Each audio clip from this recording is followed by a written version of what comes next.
What's up, everyone? Welcome back to the Sunday Leagues Investors channel. My name is Brian, and today we as a whole are going to break down the 5 biggest mistakes we did investing in soccer cards. I think it's going to be a really great show to talk about, great episode to talk about, because we were never perfect and we're still not perfect. We're always making mistakes, but the beauty of making mistakes is that we can make it better, learn from it. So we're going to break it down, help you guys not do the same thing.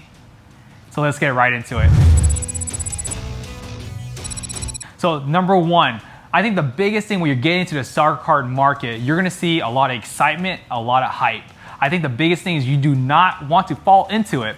You're gonna see a lot of people talk about different players, especially social media influencers, even us. We even talk about exciting players that we're into. You should always do your research and also do not buy into the hype. Understand that one of the biggest things that me and Bob talk about is that, are you using your gut? Because we tell people to trust your gut.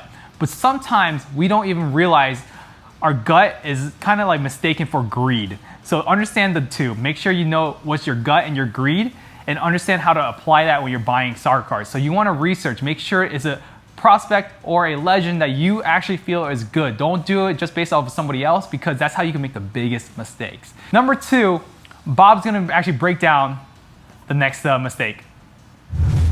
What the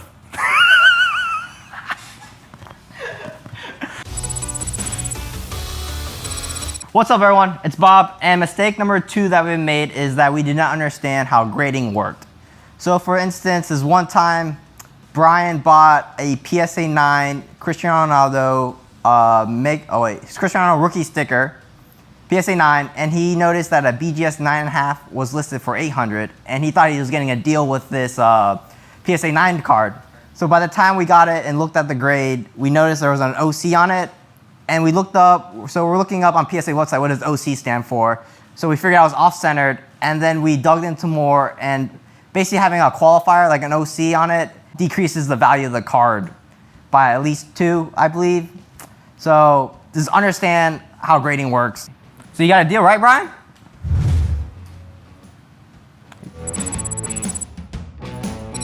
All right, number 3, the third mistake that I've seen that we've done is diversifying too much. So what I mean by that is that there's a lot of soccer players in the soccer card hobby that are good buys.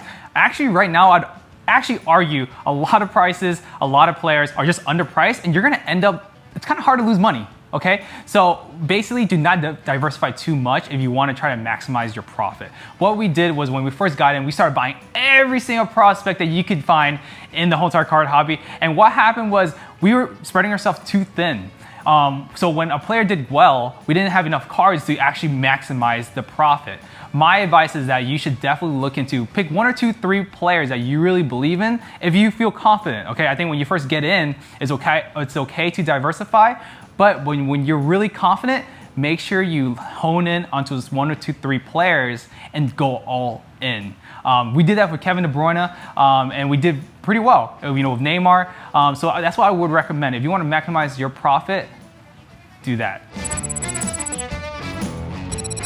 So mistake number 4 is knowing your grading companies. So there's 3 of them, 3 major ones that they resell pretty well, are PSA, BGS, and SGC.